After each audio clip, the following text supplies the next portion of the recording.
أعوذ بالله من الشيطان الرجيم. بسم الله الرحمن الرحيم. يا أيها المزمل قم الليل إلا قليلا نصفه أو انقص منه قليلا أو زد عليه ورتل القرآن ترتيلا إنا سنلقي عليك قولا ثقيلا إن ناشئة الليل هي أشد وطئا وأقوم قيلا إن لك في النهار سبحا طويلا واذكر اسم ربك وتبتل إليه تبتيلا رب المشرق والمغرب لا إله إلا هو فاتخذه وكيلا واصبر على ما يقولون واهجرهم هجرا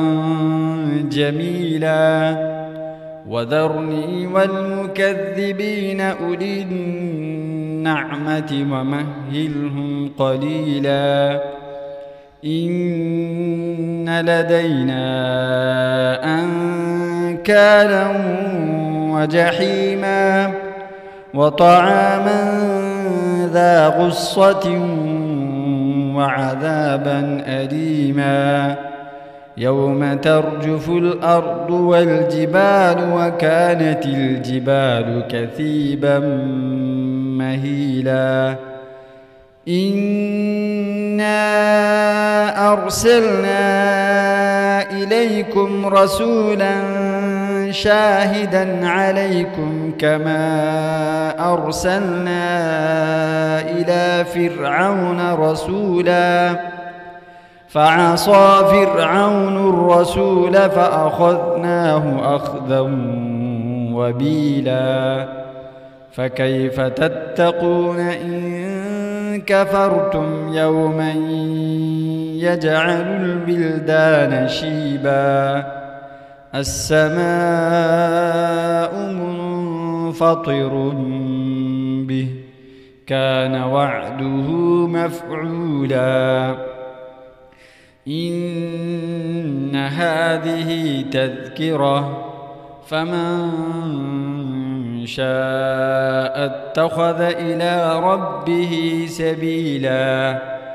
إن ربك يعلم أنك تقوم أدنى من ثلثي الليل ونصفه وثلثه وطائفة من الذين معك والله يقدر الليل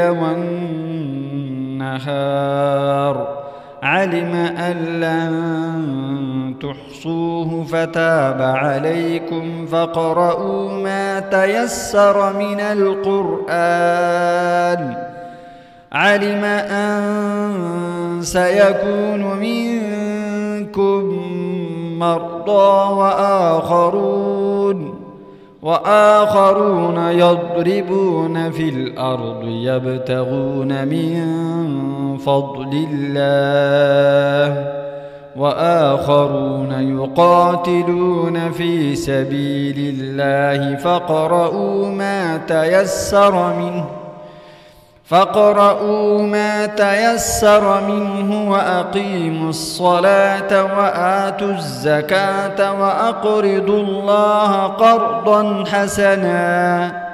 وما تقدموا لأنفسكم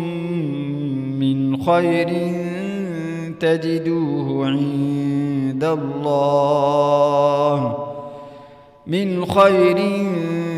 تجدوه عند الله هو خيرا وأعظم أجرا واستغفروا الله إن الله غفور رحيم.